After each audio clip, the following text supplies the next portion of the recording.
Alice Henderson pensait Enrique Blackwood était solide, malgré ses défauts.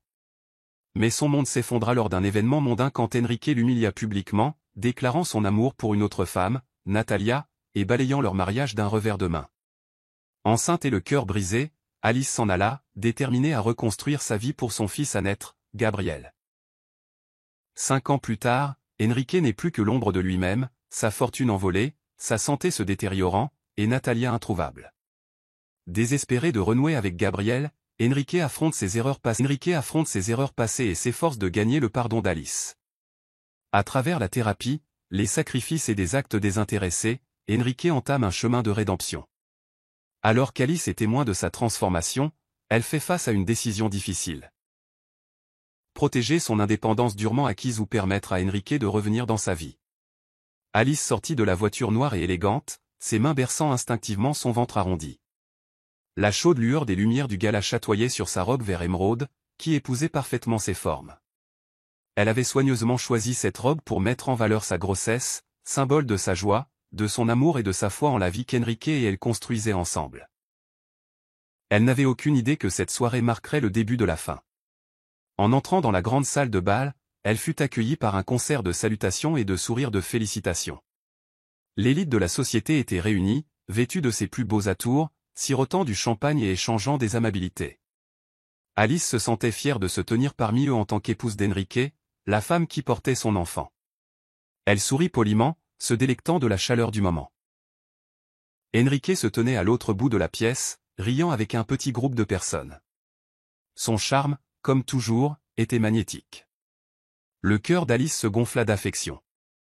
Elle s'approcha de lui avec une grâce mesurée, ses talons claquant doucement sur le sol en marbre. Mais en se rapprochant, elle remarqua quelque chose d'étrange. Enrique n'était pas seul. Une femme grande et remarquable, aux yeux perçants et à l'air assuré, se tenait à côté de lui. Natalia.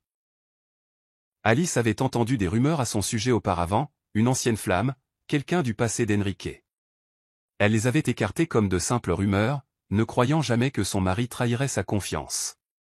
Ce soir-là, elle allait découvrir à quel point elle avait tort. Enrique appela doucement Alice, sa voix chaude et accueillante. Il se tourna, son expression se figeant momentanément avant qu'un sourire exercé ne prenne le dessus. « Alice » dit-il en la regardant brièvement. « Tu es radieuse. » Le sourire d'Alice vacilla au ton distant de sa voix. Avant qu'elle ne puisse répondre, Enrique leva son verre, attirant l'attention de tous autour d'eux.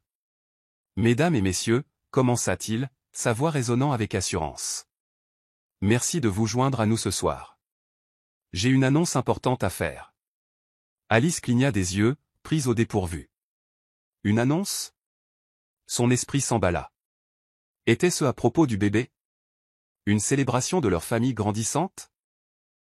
Elle sourit nerveusement, ses doigts effleurant son ventre pour se rassurer. « À Natalia » déclara Enrique, la voix ferme alors qu'il levait sa coupe de champagne. « La femme que j'aime vraiment. Notre mariage, Alice, était une erreur. » Les mots frappèrent Alice comme un coup physique. Son sourire se figea, son souffle se coupa dans sa gorge.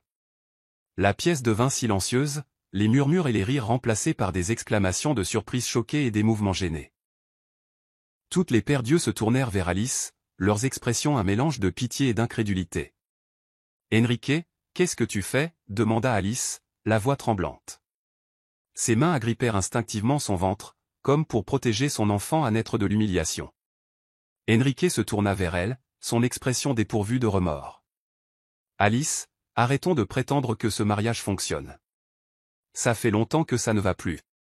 Ça ne convient à aucun de nous deux. » Les yeux d'Alice s'emplirent de larmes, mais elle refusa de les laisser couler. « Nous sommes mariés » murmura-t-elle. « Je porte ton enfant, Enrique. Comment peux-tu faire ça ici, devant tout le monde ?» Natalia s'avança, son sourire narquois à peine dissimulé. « Alice, ne rends pas les choses plus difficiles qu'elles ne le sont. Enrique mérite d'être heureux, et toi aussi. Laisse-le partir. » Alice se tourna vers Natalia, sa fureur à peine contenue. « Reste en dehors de ça » lança-t-elle. « C'est entre moi et mon mari. » Natalia haussa un sourcil, imperturbable. « Enrique et moi avons un passé, Alice. Ce n'est pas quelque chose de nouveau. C'est toi qui te mettais en travers du chemin. La voix d'Alice s'éleva, brisant le silence de la pièce. Me mettre en travers du chemin? Je suis sa femme. Je lui ai tout donné, mon amour, ma confiance, et maintenant mon enfant. Et c'est comme ça que tu me remercies, Enrique? Enrique soupira, l'air presque ennuyé. Alice, arrête ça. Tu fais une scène.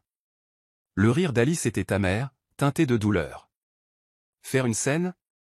Tu m'humilies devant tout le monde, et c'est moi qui fais une scène? Enrique, n'as-tu donc aucune honte? Enrique posa son verre, son ton froid. Alice, il ne s'agit pas de honte. Il s'agit d'honnêteté. J'ai vécu dans le mensonge, et je ne le ferai plus. Natalia est la femme que j'aime. Elle l'a toujours été. Natalia sourit, se rapprochant d'Enrique. La vue d'eux deux ensemble, si unis, retourna l'estomac d'Alice. Elle sentit les regards de la foule la brûler, leurs chuchotements comme des poignards lui lacérant la dignité. La voix d'Alice se brisa lorsqu'elle parla. Tu n'as même pas eu la décence de me parler en privé, Enrique? Pour m'épargner cette humiliation? Je croyais que tu m'aimais. Les yeux d'Enrique s'adoucirent un bref instant avant de se durcir à nouveau. Je t'aimais, Alice. Mais les choses ont changé. Tu as changé. Changé? Répéta Alice, incrédule. Je porte ton enfant. Je pensais que nous construisions une famille. Natalia intervint, son ton suffisant. Enrique ne te doit rien, Alice. Il est enfin honnête avec lui-même. Peut-être qu'il est temps que tu fasses de même. Alice serra les poings, sa colère bouillonnant. Comment oses-tu? Tu n'as aucune idée de ce que j'ai sacrifié pour cet homme, pour ce mariage. Le sourire narquois de Natalia s'élargit. Et regarde où ça t'a mené. Alice se tourna vers Enrique, la voix remplie de désespoir. Enrique, s'il te plaît, ne fais pas ça. Pour le bien de notre bébé, ne fais pas ça. Enrique hésita, ses yeux glissant un bref instant vers son ventre. Mais quelle que soit l'émotion qui le traversa, elle fut rapidement remplacée par la résolution. Alice, c'est mieux ainsi. Pour nous tous. Le monde d'Alice s'effondra. L'homme qu'elle avait aimé, en qui elle avait eu confiance et avec qui elle avait construit une vie, était parti, remplacé par quelqu'un qu'elle reconnaissait à peine. La trahison la blessa plus profondément qu'elle ne l'aurait cru possible. Sans un mot de plus, Alice tourna les talons et s'éloigna, ses talons claquant bruyamment sur le sol en marbre. La foule s'écarta pour elle, leur visage un flou à travers ses larmes. Elle garda la tête haute, refusant de les laisser la voir craquer. En sortant dans l'air frais de la nuit, elle se murmura, plus jamais ça. Son cœur souffrait, mais un feu brûlait en elle. Elle ne laisserait ni Enrique ni Natalia la détruire. Elle reconstruirait sa vie pour elle-même et pour son enfant, et elle ne regarderait jamais en arrière. Alice se tenait au milieu de son nouvel appartement, un modeste 2 pièces aux murs blancs unis et avec vue sur les rues animées de la ville en contrebas. C'était loin de la grandeur du domaine Blackwood, mais c'était le sien, un nouveau départ. Elle passa la main sur son ventre arrondi, parlant doucement à son enfant à naître. « C'est juste toi et moi maintenant, Gabriel, murmura-t-elle, la voix chargée d'émotion. On va y arriver, je te le promets. Les dernières semaines avaient été un tourbillon. Après la trahison publique d'Enrique, Alice avait coupé les ponts avec lui et la fortune de la famille Blackwood. Elle refusa ses offres de soutien peu enthousiastes, déterminée à construire une vie pour elle-même et son fils selon ses propres termes. Mais la décision n'avait pas été sans sacrifice. Le nom Blackwood lui avait ouvert des portes, mais maintenant ces portes étaient fermement closes. Elle devait tout recommencer à zéro. L'appartement était petit, avec des parquets grinçants et une légère odeur de peinture fraîche. Un canapé d'occasion et une table à manger qu'elle avait acheté dans une friperie constituaient pour l'instant les seuls meubles. Des cartons de ses affaires étaient empilés contre les murs, attendant d'être déballés. Ce n'était pas grand-chose, mais c'était un début. Le téléphone d'Alice vibra sur le comptoir. C'était un message de sa meilleure amie, Clara. « Comment tiens-tu le coup? Veux-tu que je passe ?» Alice hésita. Elle ne voulait pas accabler Clara de ses problèmes, mais la solitude commençait à lui peser lourdement. Après un instant, elle répondit « Oui, s'il te plaît. » Clara arriva 1 heure plus tard, portant un sac de plats à emporter et une bouteille d'eau pétillante. Son sourire chaleureux illumina la pièce alors qu'elle serrait Alice fort dans ses bras. « Tu as l'air fatigué » dit Clara en posant le sac sur la petite table à manger. « As-tu mangé » Alice força un sourire.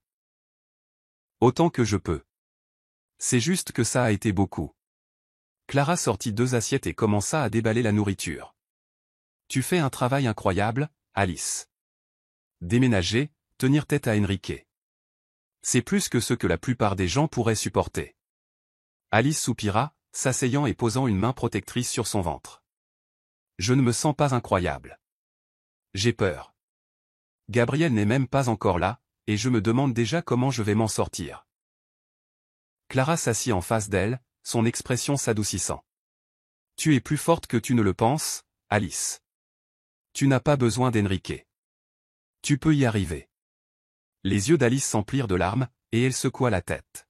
« Je ne veux pas être forte, Clara.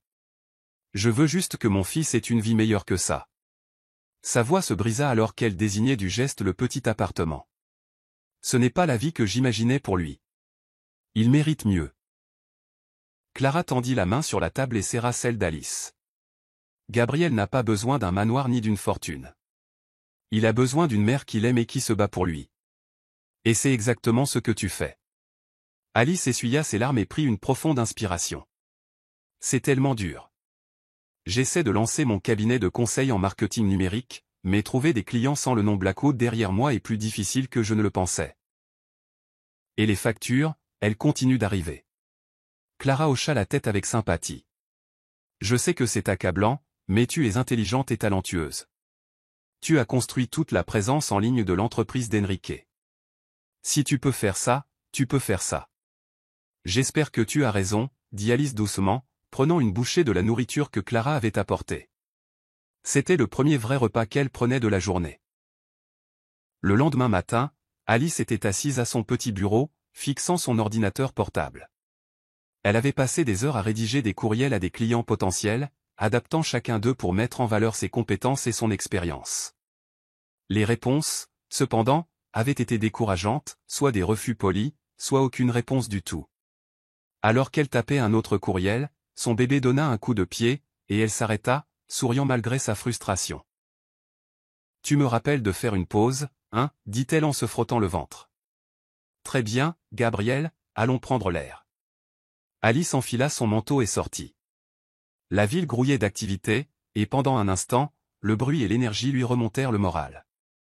Elle se dirigea vers un parc voisin, trouvant un banc tranquille où elle pouvait s'asseoir et réfléchir. Son téléphone vibra de nouveau. Cette fois, c'était une notification d'un site d'offre d'emploi pour freelance. Une boulangerie locale avait besoin de quelqu'un pour créer une stratégie de médias sociaux. Ce n'était pas un gros projet, mais c'était quelque chose. Elle envoya immédiatement une proposition, ses doigts volant sur l'écran. « Espérons que ça marche », se dit-elle en posant une main sur son ventre. Un pas à la fois, n'est-ce pas?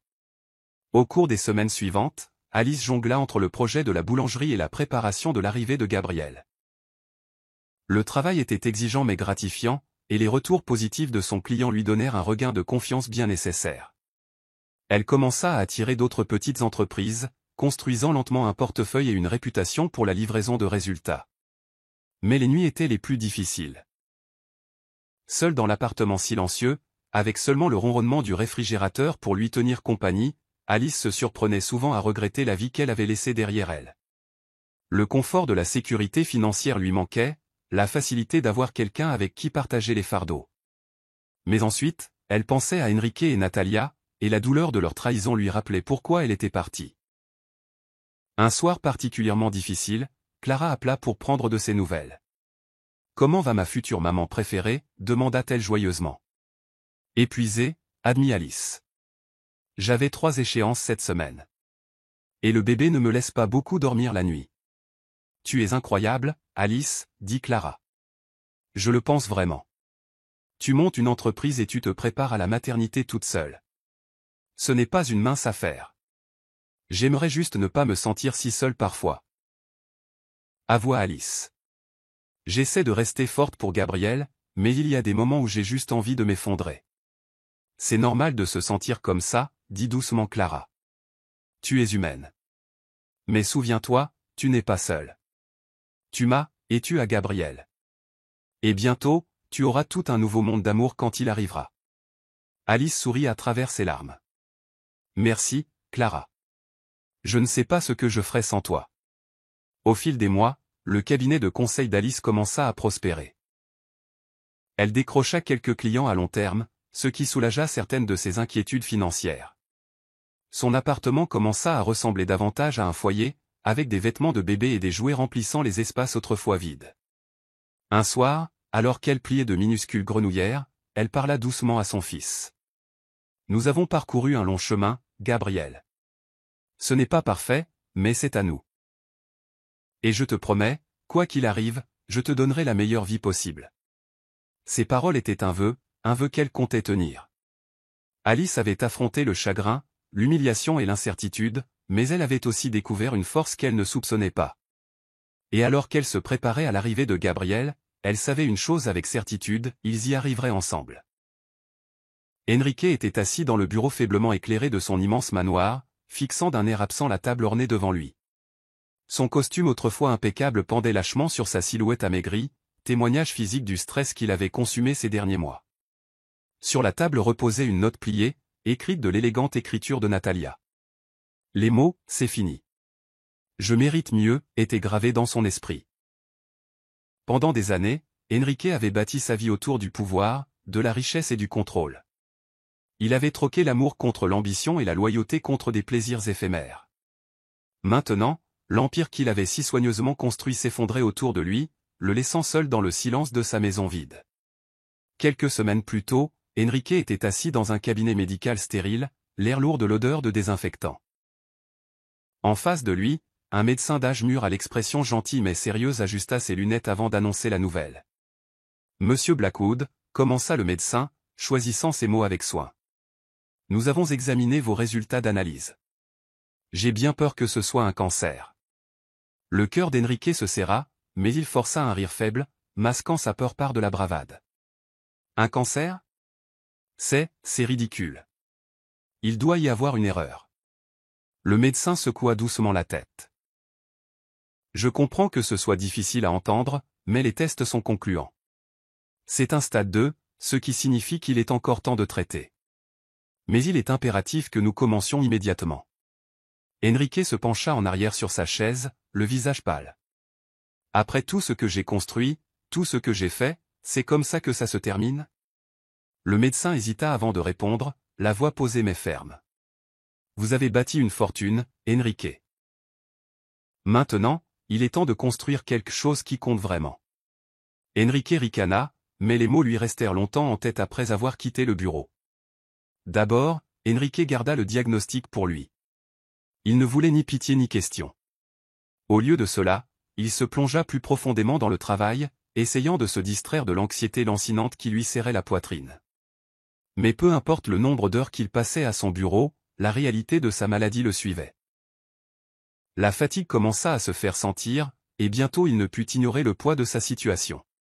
Pendant ce temps, ses dépenses inconsidérées et ses investissements risqués commencèrent à le rattraper. Des affaires qui semblaient autrefois des victoires assurées tournèrent mal, vidant ses comptes bancaires plus vite qu'il ne pouvait les renflouer. Les marchés, autrefois son terrain de jeu, ressemblaient maintenant à une force hostile, le dépouillant du coussin financier sur lequel il s'était appuyé pendant des années. Natalia, qui s'était autrefois prélassée dans l'éclat de la richesse et du pouvoir d'Enrique, commença à s'éloigner. Les vacances luxueuses, les bijoux coûteux, les nuits de champagne sans fin, tout cela s'était tari. Enrique remarqua qu'elle passait plus de temps hors de la maison, ses excuses devenant de plus en plus fragiles.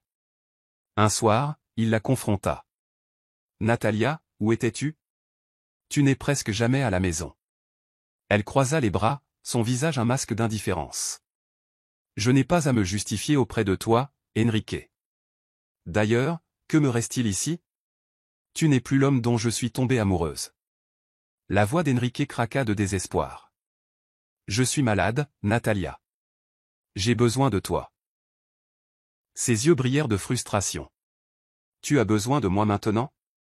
Où était ce besoin quand je n'étais qu'un accessoire de plus dans ta vie ? Avoue-le, Enrique, tu ne te soucies que de toi-même. Il tendit la main vers elle, mais elle se dégagea. La distance entre eux n'était plus seulement physique. C'était un gouffre infranchissable. Le matin où elle partit, Enrique trouva sa note sur la table de la salle à manger. Ces mots, froids et définitifs, le transpercèrent comme un couteau. Pour la première fois, il se permit de pleurer, les larmes coulant librement alors qu'il réalisait à quel point il était vraiment